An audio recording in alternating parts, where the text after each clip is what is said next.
Did you know? In just 1 year, South Korea's chip exports to China dropped by a staggering 31%. Behind that number lies a silent tech war that's quietly rewriting the global map. The tech war, and Washington's first move in 2025, the U.S. officially tariffs and export controls targeting critical tech sectors. The goal? To block China from advanced semiconductor technologies, especially in 3 key areas: electric vehicles, EV, artificial intelligence, AI, next-gen networks, 5G.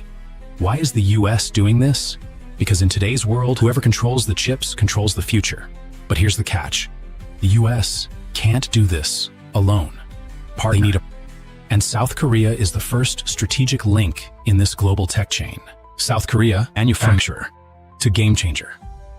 South Korea isn't just a chip maker. Asia's supply chain powerhouse, home to billions of critical components produced by Samsung and SK Hynix.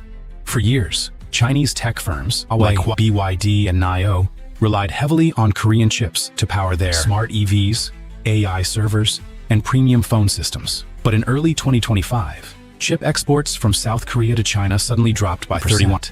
Some trade-offs are simply unavoidable, said a senior official from Korea's Ministry of Trade. As deepen our partnership with the United States on critical technologies. Losing a portion of our market share in China is a price we're willing to pay. No longer a purely economic decision. It's a geopolitical move. Plain and simple. The U.S. and South Korea, a chip alliance that's rewriting the rules. Washington didn't waste time. The U.S. Korea quickly agreed on a deep partnership in semiconductor supply chains, EV technologies, and long-term tech security. And the U.S. made its expectations clear. We want more market share, more data, more access. In return, Washington promised partial tariff exemptions for Korean chips, R&D support for Korean firms operating in the U.S., priority access to key federal tech funding. Seoul understood the message. The U.S. market is bigger, more stable, and less risky than China's tightening grip. This isn't about choosing sides anymore. It's about choosing survival. China. When a tech lifeline gets strangled, Beijing has billions of dollars into building a domestic chip industry, but the results still fall far short of expectations. China still can't produce high-speed chips, core AI processors, or modern microcontrollers for electric vehicles. Why? Because it lacks original chip design licenses, ultra-precise manufacturing tools, and deep inherited technical expertise without access to Korean. Major players like BYD and Xiaomi have been forced to delay key projects. The new smartphones are now shipping with older, underpowered chips. One industry expert called it a domino effect in tech, where a single break in the supply chain can shake the entire industry. Who's winning us and who's losing? China counterattack, but its options are limited. Boycott Korean goods could backfire, hurting its own consumers. Sanction Samsung, LG, or Hyundai risks damaging its own supply chains. Expand ties with Russia or Malaysia, but lacks access to core technologies. Meanwhile, South Korea is reaping the benefit from Washington. Tax breaks for investments, support for domestic production in the U.S., and priority treatment under tech policies like Buy American, but from allies. As for global consumers, prices on electronics are ticking up slightly. Some product launches are facing delays, but for U.S. and Korean tech firms, this is a golden win, a chance to seize global market share. Because this isn't just a fight between governments, it's to control the future of what the world buys. Don't look away. There's so much more waiting for you. Is the U.S. supply chain collapsing? China's latest move is driving prices skyrocketing 20%. That's the shocking drop in U.S. imports from China just last year. What does this mean? Will prices continue to soar?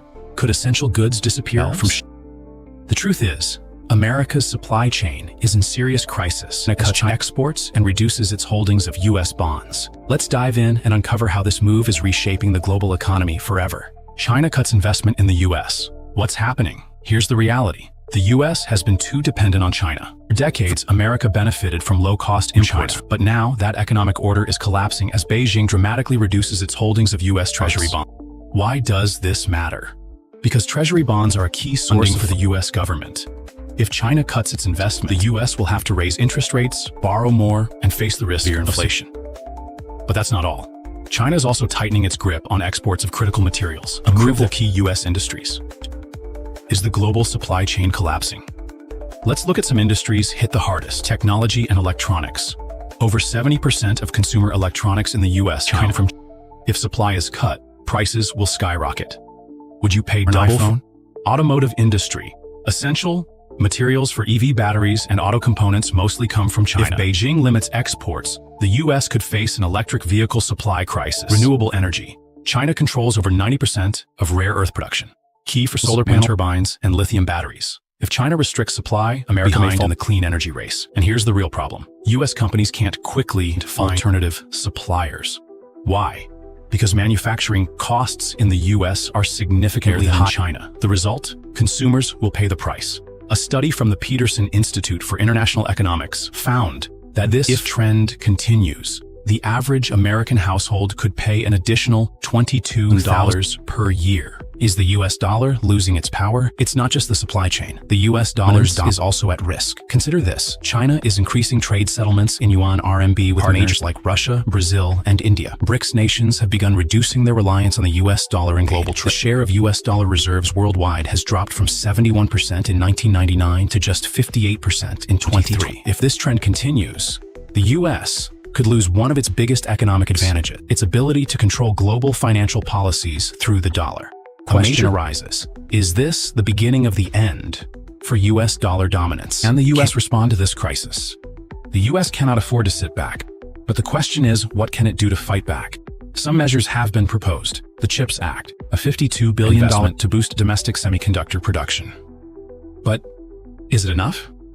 Experts estimate that it could take over a decade to build a self-sufficient supply chain, encouraging companies to relocate supply to friendlier nations like India and Mexico. But production costs will be significantly higher, increasing tariffs on Chinese goods. But this will only make prices rise even further for American consumers. So what's the real solution? Can the U.S. quickly reduce reliance on China, or is it already too late to change the game? The decisions made today will determine the future of the global economy. What do you think? Can the U.S. turn this around? Stay tuned for the next development. What happens when an entire system defies a court order? The Trump administration facing allegations of violating a federal ruling, sparking an unprecedented legal battle over authority and the independence of the U.S. judicial system. Federal court orders. Federal court orders halt to deportations. Trump administration ignores it.